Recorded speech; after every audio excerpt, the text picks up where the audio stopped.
My name's Charlotte Lane and I work here in Hong Kong for Anglia International School. I completed my PGCE in 2006 in primary education with modern foreign languages, French, and I have since taught in the UK, in France, Switzerland, and now in Hong Kong. Today's session, I wanted the opportunity to put all my sort of personal development together and to share my ideas and what I use in the classroom.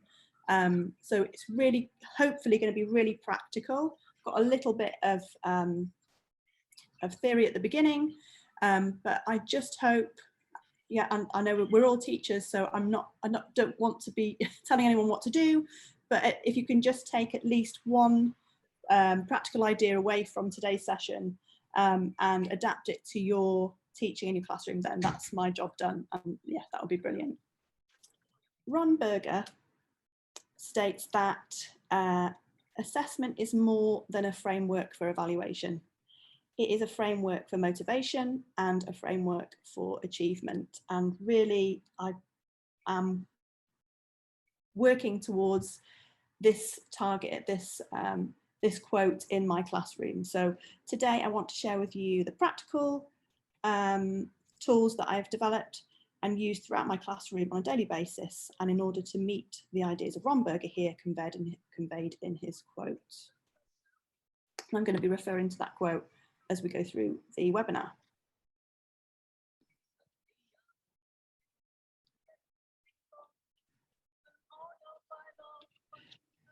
Some people refer to assessment as formative assessment, but according to Dylan Williams, this really should be referred to as assessment for learning.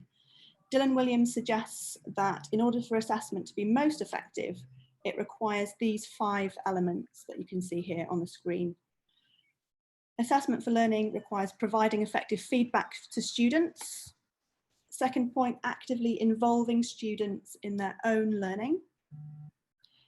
3, adjusting teaching to take into account the assessment results. So I've highlighted that because that's something that I really want to highlight as we go along throughout the webinar, is that assessment is really feeding into learning and it's affecting your planning and it's affecting your teaching and changing it depending on the outcomes of those assessments. Point 4, he says that it should recognise the influence assessment has on students' motivation and self-esteem. And of course, we all know that these are crucial influences on learning. And point number 5, students should be able to assess themselves and understand how to improve themselves. So some people refer to assessment as formative assessment, but according to Dylan Williams, this really should be referred to as assessment for learning. The word formative can have a variety of interpretations and often means that the assessment is is carried out frequently and is also planned at the same time as teaching. Whereas assessment for learning, on the other hand, is assessment that is embedded into lessons and informs planning so that teachers can provide the best possible learning outcomes for each and every student. It is assessment for learning that I'm striving to enable my children to be part of and to embed in my daily practices.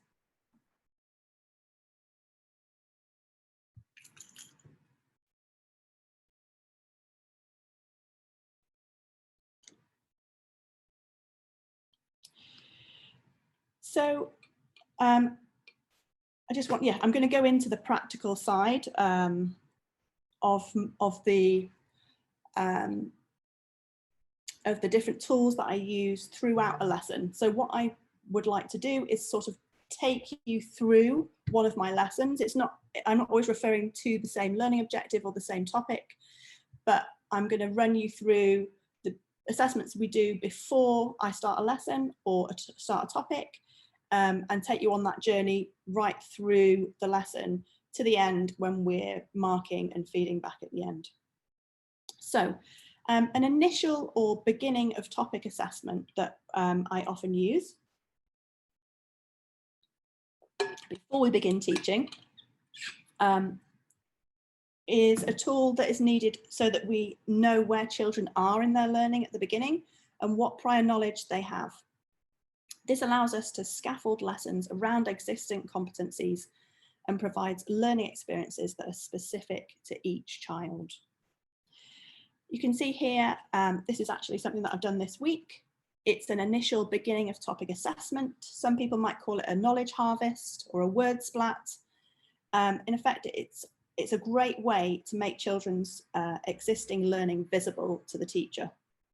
This can often be accompanied by a hook lesson, where something really fun is planned for the beginning of the unit that stimulates children's curiosity and motivation around a topic.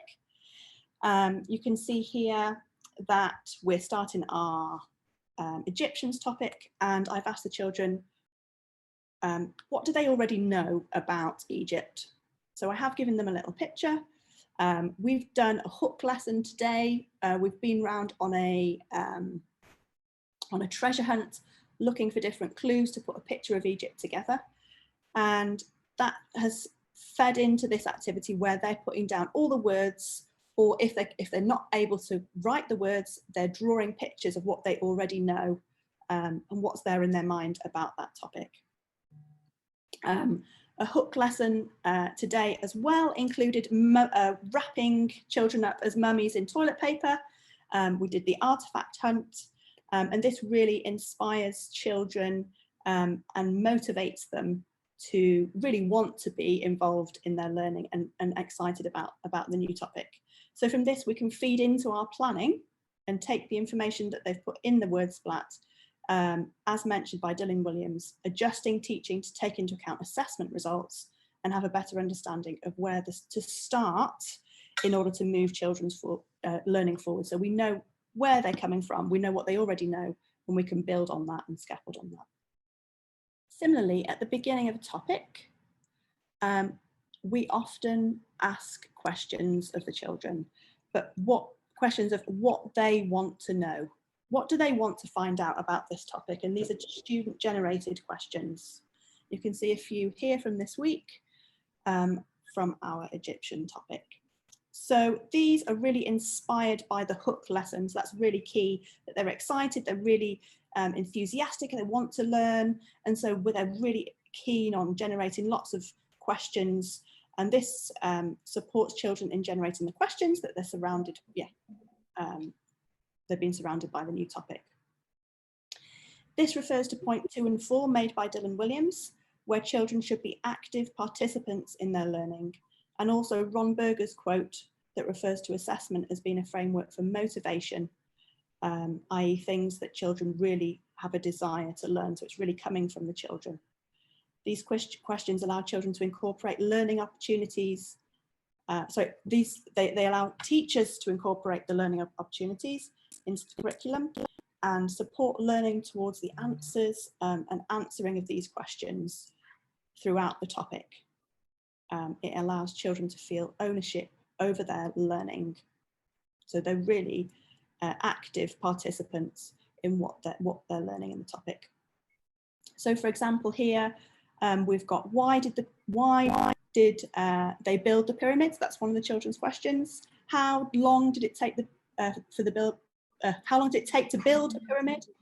What was school like in ancient Egypt? So these are really questions that we can have in our mind when we're planning a whole unit, and ensure that we're providing those learning opportunities for the children. It really enables them to take ownership over their learning, builds on their motivation, and just it becomes more fun, and they own that learning. Does anybody have any questions or comments about these initial techniques, or anything anyone's done before that they might feed into these?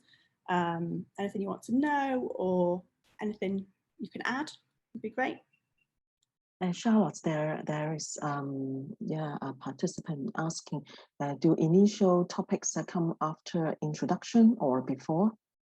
No, so you will have a topic. You'll have so you will have an idea of what that topic is, and you will have you possibly have a plan if you've done it the year before, or you'll have previous planning, unit planning, but you're also allowing the children to guide that planning as well.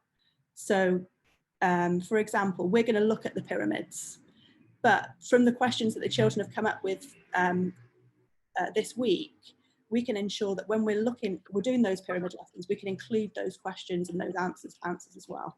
And actually, this is, you can see that they've written them on Post-its, and it's something that's always up in the classroom and that we can always refer to throughout the lesson. So they're really taking ownership of that. So I might say, oh, you know, Billy, this was your question. Does this answer your question? If it doesn't, and maybe we need to do a bit more research, or if it does, then great. You know, he's the one that asked that question, and we've provided that learn opportunity for him. So really motivating. So I guess as an answer, the topic's already there, but these tools help us to build on that existing planning. We will do a question session, or any comments or anything at the end anyway. So if there's something that comes to your mind later on, please, yeah, don't worry, we can go back and talk about anything.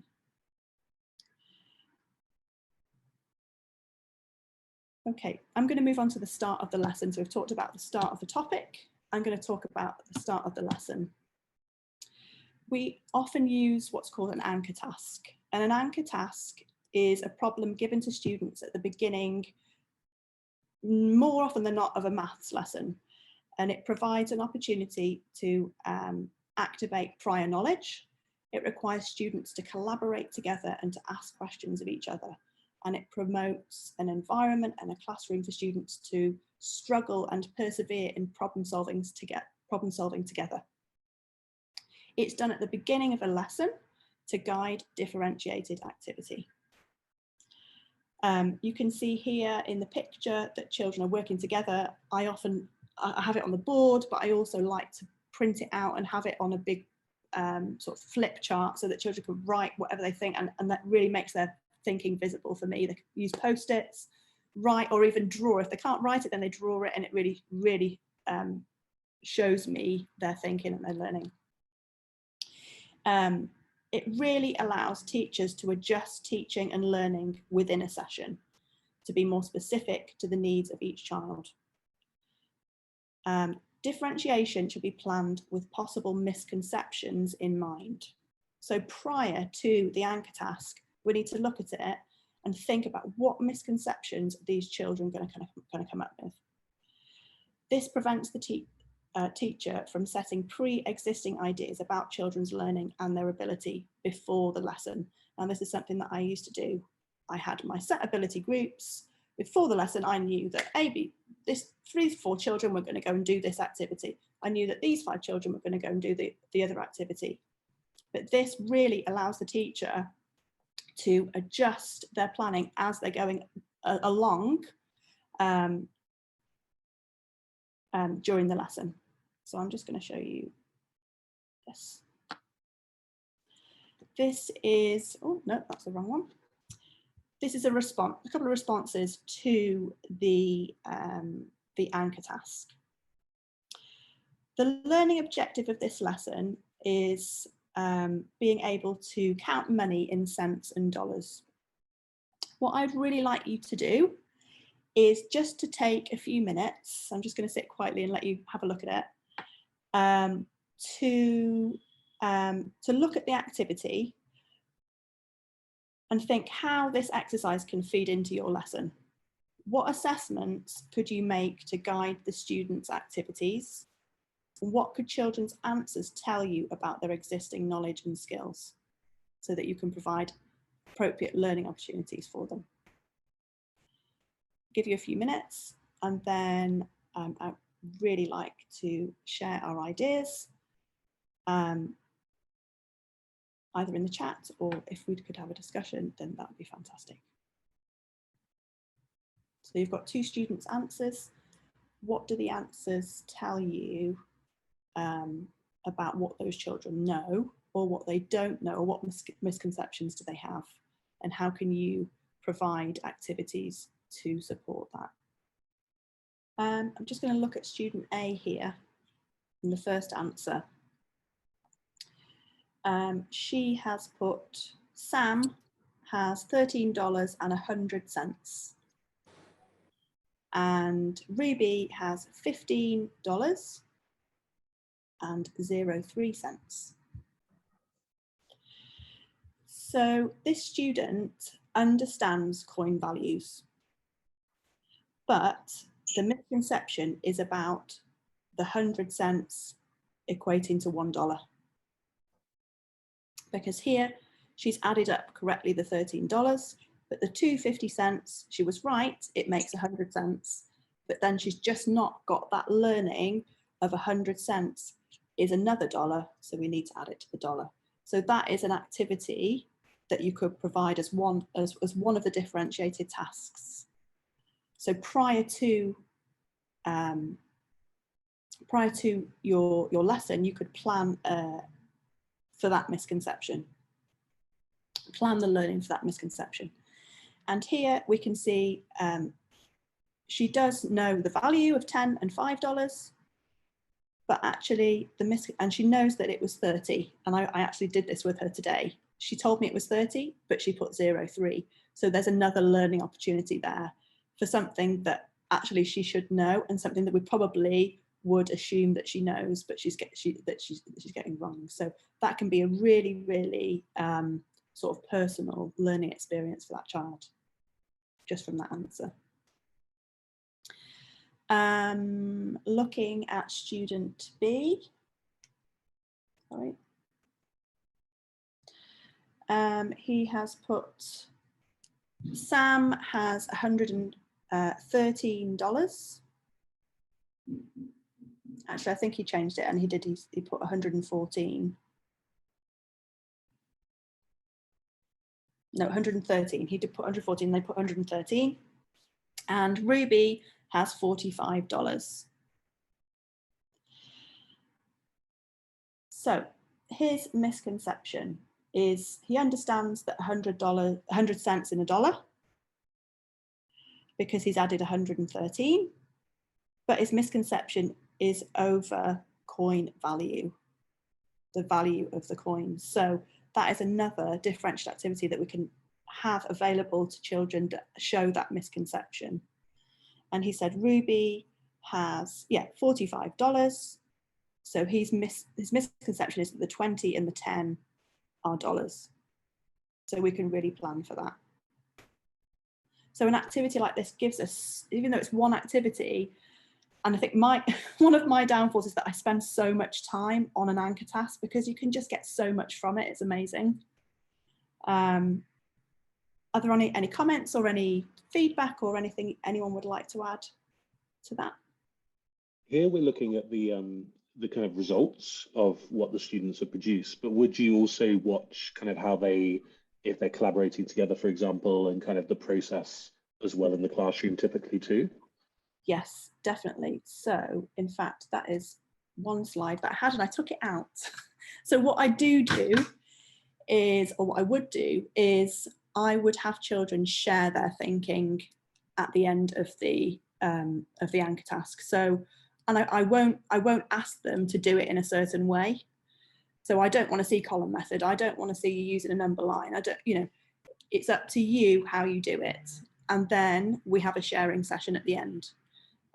So children often have them work on their whiteboards and they will come to the front, or we'll share together so that children can see other ways of doing it. There's not one right way, which is so important for them to know that there's not one right way. You get there how you want and you use what method you want, but then in sharing those methods, that's another learning opportunity. So it's not coming from me, it's coming from the children. Okay, thanks.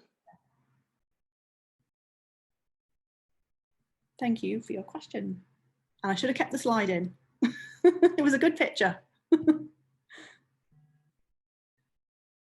Okay, so the key is here having planned differentiated activities relating to the common misconceptions surrounding the activity. This really allows teachers to plan to move each child's individual learning forward.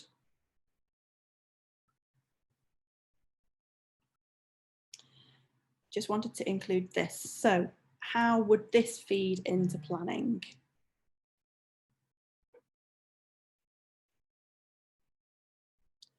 If children show that they really have the skills, we can still extend the tasks and include problem solving, reasoning activities, so that children can apply these skills in different ways. I think there's a big discussion at the moment going on in school. Should you get all children to do everything, all the same activity? Should children, should there be 3 activities? Should everybody do all of them? And I don't know, that's something that maybe some people would like to comment on. For me, I know from this anchor task that this child can add up dollars and cents. So I don't need to, from that anchor, I don't need to ask them to do a question that that the first child A is going to do, because I know that they know it.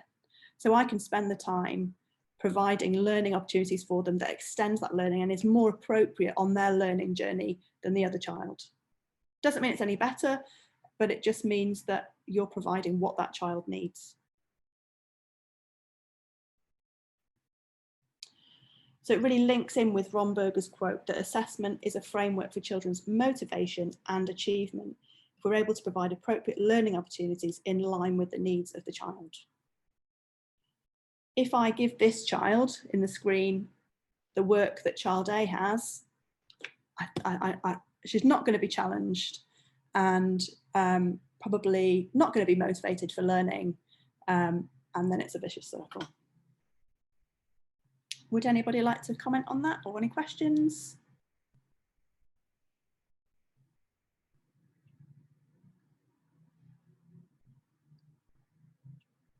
Okay. Okay, I'll move on. Just keeping an eye on the time.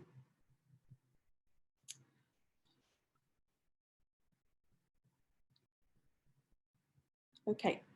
The start of a lesson again, so still on the start of a lesson. This is my learning journey, my English learning journey on my wall in my classroom right in front of me here. This learning journey set out clearly with bus stops. So this is our whole topic journey. Each bus stop has the specific learning objective for that lesson.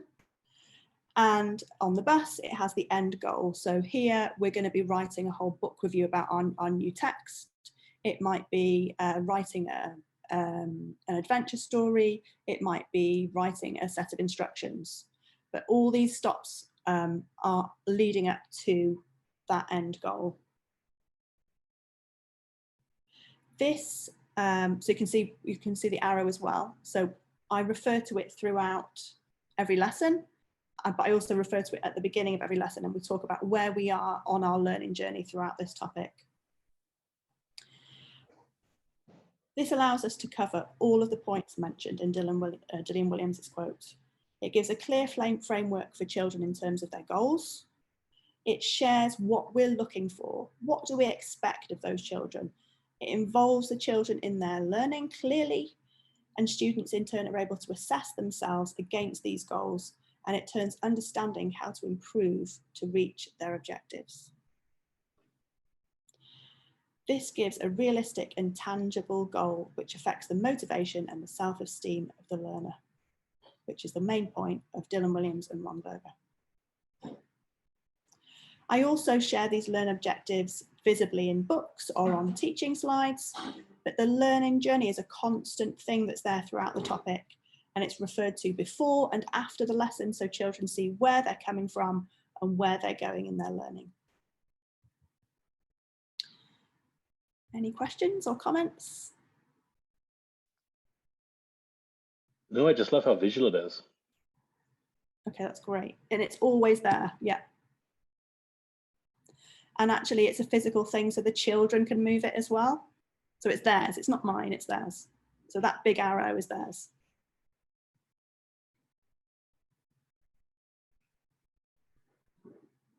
Okay. So still, in fact, now I'm going to move on. I'm going to talk about what I use throughout the lesson. This is one of my faves, one of my favorites. Throughout the lesson, I refer to my traffic lights. It's not a behaviour chart. This traffic lights approach is a way to enable me to be flexible within the lesson with children's activities and to manage their support.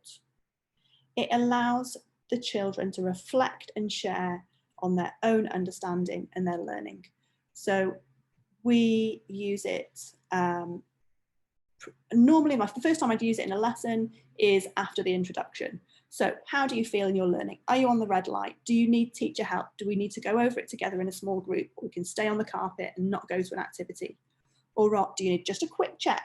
Just go over the main points and then I feel much more confident, I'll go away and I'll work. Or are you good to go on green? You can go and you can work independently. This really is amazing and it gives you such a quick sort of idea into how children are feeling about their own learning. You can help them with their motivation, but also extend and challenge them at the same time. It encompasses all the points by Dylan Williams. It gives effective feedback by the teacher as it provides appropriate support in small groups, teacher feedback or independent work. It actively involves students in their learning. It allows me to adjust teaching to incorporate the assessment that I've already done with the traffic lights. And it definitely helps with self-esteem and how children feel that they're getting the support that they need in the lesson.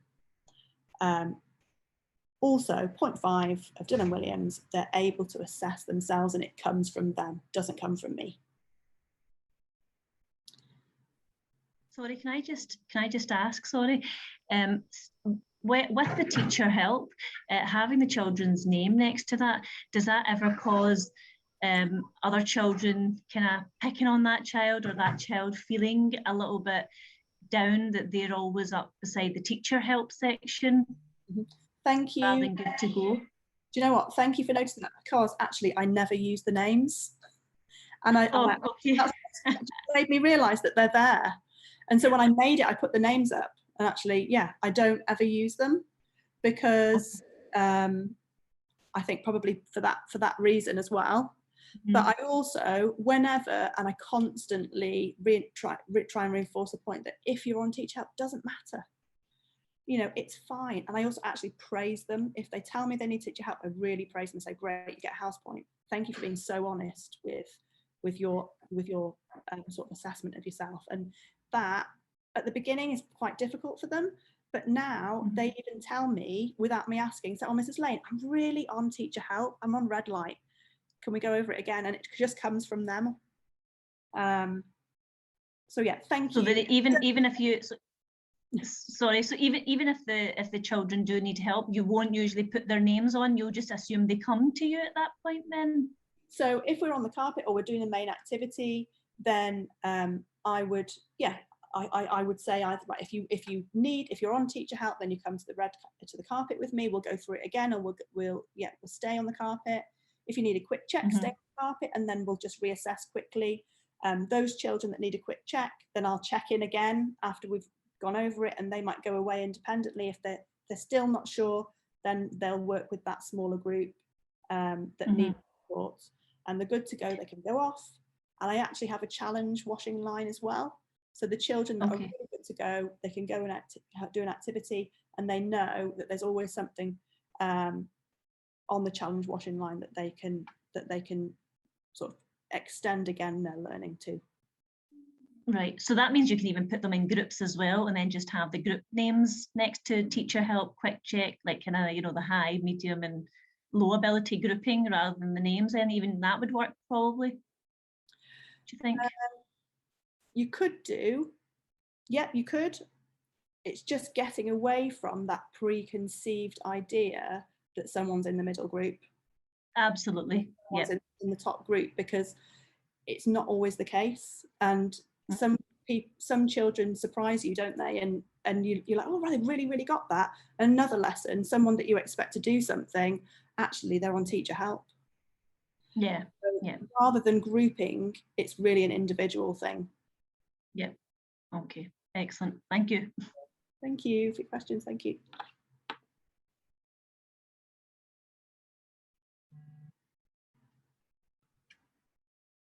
Okay. Right. if it's okay, I'm going to move on. So now coming to marking. So the end of a lesson, which was a few of the comments on the Jamboard. Actually, I say the end of a lesson. That's not true. I'm going to talk about my purple pen. So this is something that children always have. They have a purple pencil or a purple pen, and it is something that happens throughout the whole lesson. The purple pen is sacred. It's a tool that allows children to make their thinking and up-leveling visible to me. Children use it to up-level their work. So they'll do a bit of writing, or they'll do some maths, or whatever it is, theme work, anything. Then they will look over their work, and if they need to make any improvements or change anything, they know that they always do it in the purple pen. So I can really see that learning journey and what's happening with that child's thinking. So in this example, you can see that this child sorry, I'm in year 2, teaching year 2 at the moment. This child has completed a bit of writing, and at the end, he's independently gone back and up-leveled his work. So I asked them to go back, use your purple pen. What should we know? Capital letters, full stops. But they do it in purple so that I can really see it. This links to Dylan Williams's points that children are involved in their own learning. They can assess themselves, and they show me that they know how to improve. It allows me to really know what the children are able to do and makes their learning visible to me. Does anybody have any purple pen questions? What's the appropriate age for this? Because I'm in grade 3. Can this really work? So, so I'm in year 2. So I would use this in year 1. I would even use it in reception. They're starting to write. They can improve their own work. They can show you. It might take a little bit at the beginning to introduce the purple pen and remind them, okay, if we're going to go back. If you start younger, they're always going to be in that habit of going back and checking their work and showing you, oh, look, Mrs. Lane, look, I've made it better. And it's a really, really positive thing. So I would say, yeah, that's fine. It would work. Would you use the purple pen where it's 2 different languages? So if it's a bilingual school, for example, would you advise kind of using the one color pen for both languages, or maybe 2 different? Because we're a bilingual school, and it'd be really interesting to see, because I quite like that idea. Yeah. So I used to work in Switzerland in a bilingual German English school, and as long as you can collaborate with the German or the French or the Mandarin teacher, absolutely, definitely, and it makes that something that's across the board, across school. Children know that expectation, and you can see that learning throughout whatever language it is. Yeah, absolutely. Great, thanks. Thank you.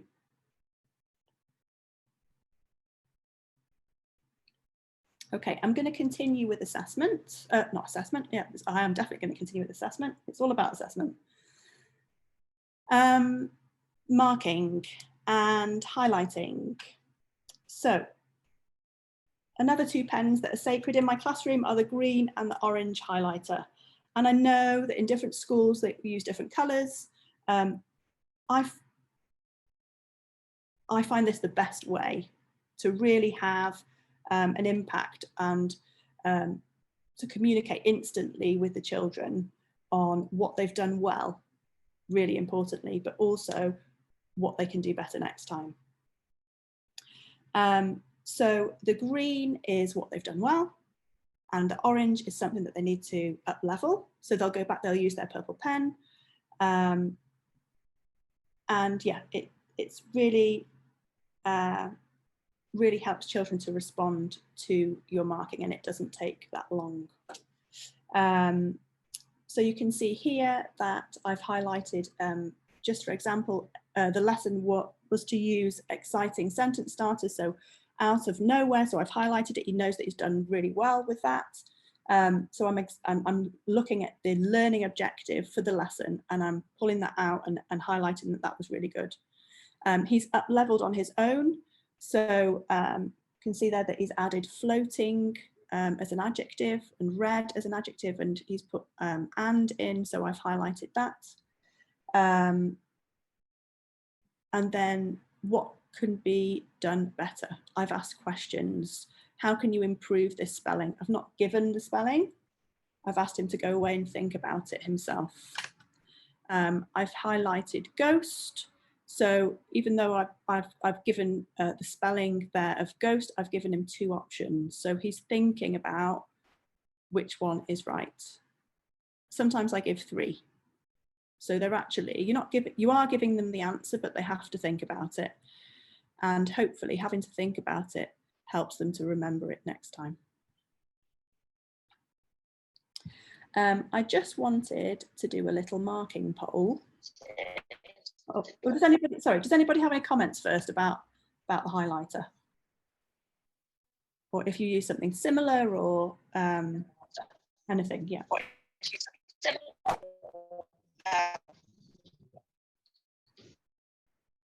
Oh, I'm really sorry if that was a question. It broke up.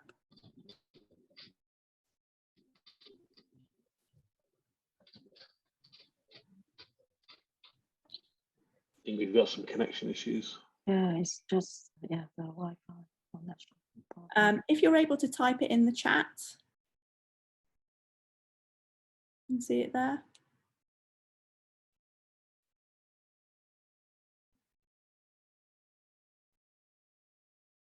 Charlotte, I was just wondering, so you're highlighting this, and then are you doing the kind of the typed text overlay just for our benefit, or is that what you normally do? No, so that was online learning. So we have, are you in Hong Kong? We'll just come out of online learning. Yeah. So this was in Seesaw. So I gave the positive feedback in the green and then typed it in, what can be done better in the orange. So that's just, I've taken a screenshot from Seesaw, from feedback during online learning. Yeah, Charlotte, yeah, there's a question asking, is it overwhelming? Just being honest here, Mutiny D said. Is it overwhelming? Yeah, maybe using a lot of colors like that, and then you have to mark all the things, Yeah. So actually, that leads me on to my next point. So hopefully, Matindi, hopefully this will answer your question. So this is my next point, is how much of your students' work would you normally mark? Because coming back to your point, is it overwhelming completely? And that's what we don't want. Sort of referring to Dylan Williams, the assessment needs to be motivating and it affects self-esteem. So I just wanted to find out, just out of my interest, how you would mark, how much of your students' work would you normally mark? I guess there's no right, there's no wrong answer. Would you mark all errors? Would you take some of the learning objectives plus some relevant prior learning, maybe 1 or 2 spellings? Would you take 1 learning objective and a prior learning, or would you just focus on the learning objective of the lesson? So you can use 1, 2, 3, or 4, be quicker. Or if you want to type anything, a comment or anything that you feel is relevant, then that would also be really great. I tried to classify these. These are my ideas. So yeah, just thought what people might do. If there's something else that you do, then that would be great to know in terms of how much you would mark or any guidance that you have on that. Thanks, Aisha. Yeah. Most of us put number 2 and 3. Yeah. Okay. A lot of 2. A lot of 2s. Yeah. So I'm just going to show you a little bit more. Yeah, I mean, I think, yeah, I'd be definitely looking for the learning objectives and prior learning, and I might pull out a spelling. It depends what the spelling was like. But also, Matindi, definitely coming to your point, I would have in mind that my my colours are balanced. definitely not too much orange. If anything, more green than orange, and only a couple of orange, because that's really going to impact on the motivation and the the esteem of the student. So here you can see this was another Seesaw from online learning. Just an example of another piece of marking that I did. I've given green highlighters. Sorry, I'm just going to go to my notes. Generally a balance of green and orange, not too overwhelming as children can't access it. And again, it really relates to motivation. I often look for a key learning objective and another prior learning. I might highlight skills that haven't actually been taught, but they are correct. So something that really stands out, and that helps me to assess that child in, where I can take them next, but also it's there, and it reminds me that that child has that skill, but also reinforces for the child that actually you've done that really well. We've never talked about it, but that's really, really good. Keep doing it.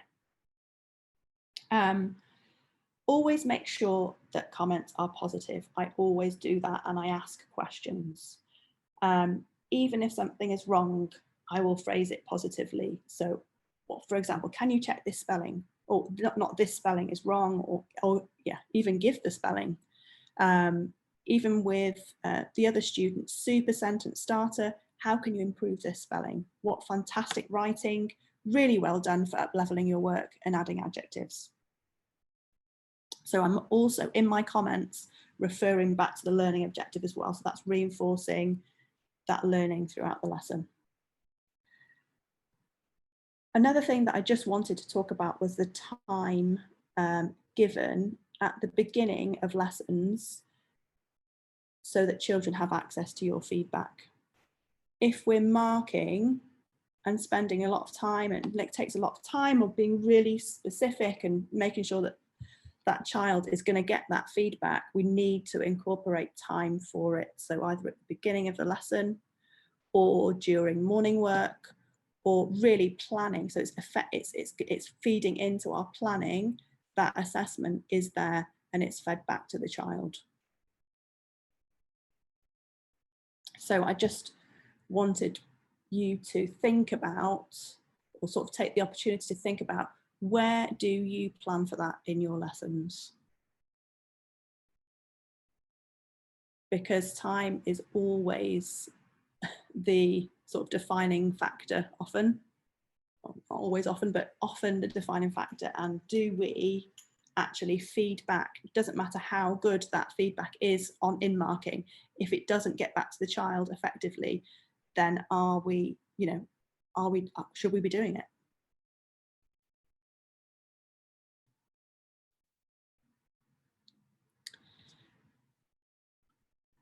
I just wanted to just show you this. This is another way that I have fed back to the children. This is on Seesaw, so you can see I've related to the learning objective in my comment. Well done for up-leveling your work. He did it on his own in purple.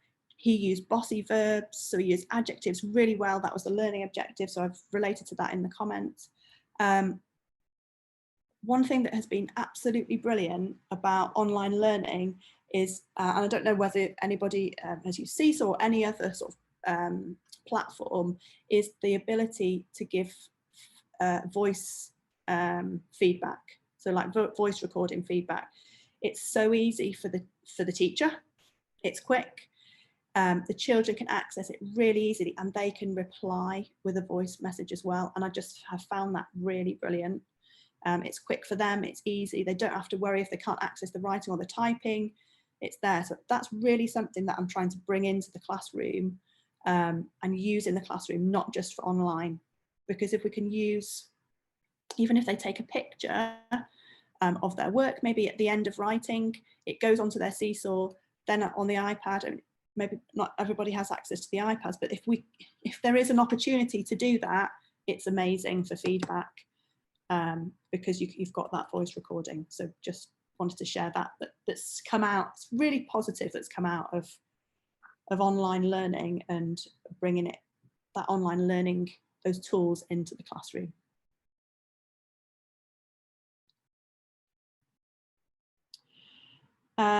Just a point on marking spellings. Sorry, move on.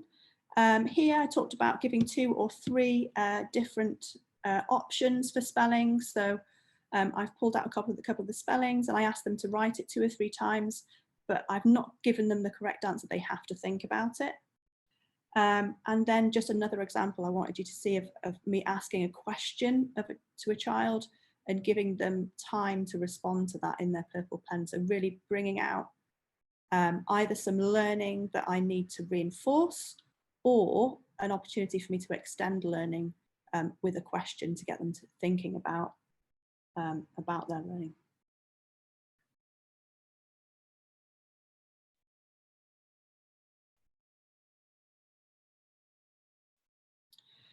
Thinking about assessment within the lesson, and I'm sure that everybody does this, but one thing that I've been quite recently quite sort of mindful of doing is if I see an error that's happening quite a lot with quite a few of the children, I will stop the lesson and we'll go back to that learning, whether it's the learning objective or it's something that's sort of relevant, I will stop the lesson and I will teach it, and then we can carry on so that everybody has the opportunity to access the feedback, because then I don't have to be saying the same thing over 10 times. So really not being worried to stop the lesson, I think is really important for feedback. And obviously giving individual feedback during the lesson is really important, but really being really positive and using questions to to prompt thinking as well.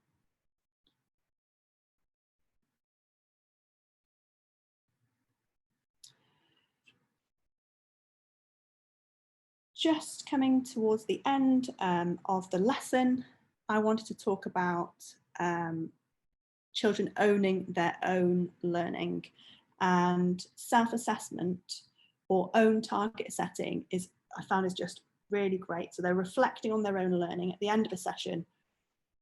This 2 stars and a wish I love. It's thinking about 2 things that they've done well in their writing or in their learning, and then something that they will improve for next time. So they're really owning that. And actually when we did this 2 stars and a wish, we did this week, and one of the boys said to me, "Oh, Mrs. Lane, can we stick this on our table so that every time we write, we can reflect, we can use it, and it makes our learning better?" I was like, yes, brilliant, absolutely brilliant. That's what we went. So really getting the children to think about and own their own learning is so motivating and gets them on board, and that's exactly what we want. And that's links back to the quote by Ron Berger of it, yeah, being a scaffolding for sort of motivation as well.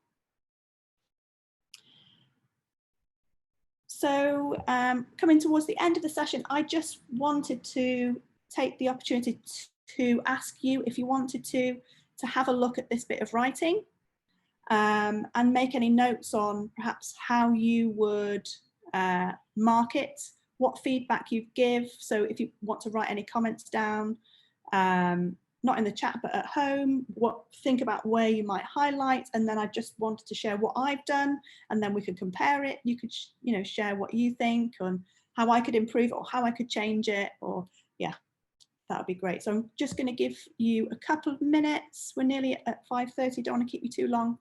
And then I will share, and then I'll take any comments at the end. Ben said that, yeah, it's a great use of the purple pen. Yeah, so that is independent. That's going back. I mean, I've shared that a little bit already, but it just really gives you an idea of where they are and how they're thinking, and it's really visible. Sorry, can I just ask about the purple pen? Do you usually just tell the children to, would you read over that first and then say to the children, can you just reread that and tell me if there's any corrections, or will they just do that at home again? How do you kind of encourage them to use that purple to yeah. point out? Great question. at the beginning, when we're introducing the purple pen, so obviously at the beginning of the year, this is something that we start off with straight away, and you have to remind them to do it. Okay, right, we've finished our work, or if you've finished, even if you've finished a section, let's do a purple pen moment. Okay, everybody stop, let's look back and do a purple pen. So then you're guiding that for them and they get used to it, but then they start to do it on their own. It becomes part of the lesson. So the end bit of writing, or as you're going around, you'll see that actually they've done a few sentences, but they've gone back and done it themselves. So you don't even have to tell them. Because that's amazing that they've actually picked that many points out. I think that's just brilliant. So you think that's just because you've introduced it from early days, and by this point they've kind of quite on it? Yeah, that's amazing. That's really good. Thank you. Thanks. Thank you. I think, yeah, I mean, obviously it doesn't happen with every child that they go and they do it themselves. So you always have to say, okay, let's have a purple pen moment, or have you remembered your purple pen? Sometimes if you do say that, then not all the children do it. Some children don't do it. But, you know, it's just that reinforcement, and it's just a habit. And I think going back to the question of, you know, I'm in grade 3, is that too young? I think the earlier that you start that learning habit, it carries on, and it becomes a learning habit that comes from them, and they're in control of their own learning, and it sort of spirals. So they start to think of their learning in a different way. Or how could I do that on my own? I do that with a purple pen. How could I change my thinking? You know, once you're in that habit, then they'll start to do it in other places, hopefully. Cheryl, I'm afraid I'm going to have to dash Sorry. off, but I wanted to ask you a question before I did, if that's okay. First of all, just thank you so much for this. Like, it's just lovely to have really practical advice, and it's given me so many ideas in so many kind of elements of kind of activities and teaching that I do and that we do.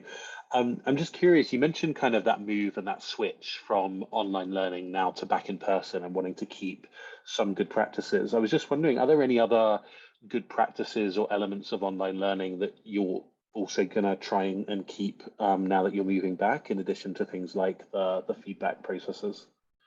I mean, just off the top of my head, I think brain breaks, more brain breaks, because we were so mindful of that online, and actually, you know, we did it so much more often. Why aren't we doing that in the classroom? Because it's needed.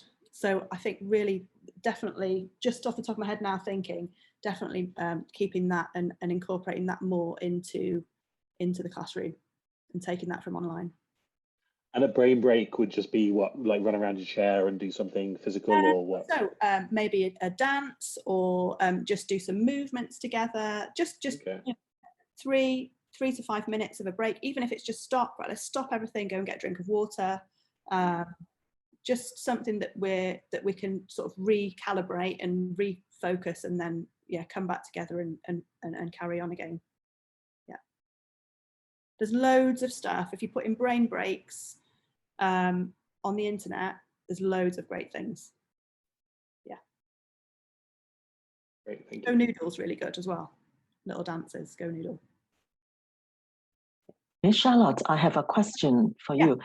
So certainly, I'm just wondering if all the teachers for the same level, for example, year 2, all the teachers will use the purple pen to mark. Okay, so all of them. So you have. So that's something that we discuss, and it's an initiative that we have across year 2. Yeah. Okay, yeah. So for the local schools, we also need to have the same marking system, for all the levels. Yeah, just. I think if it's something that you can implement across the school, it would be fantastic, because then moving up from year 2 to 3, then that expectation is there, and it carries on. Like I said, it spirals, and it goes, not just in writing, then they start thinking in a different way. So. Yeah, thank you so much, Charlotte.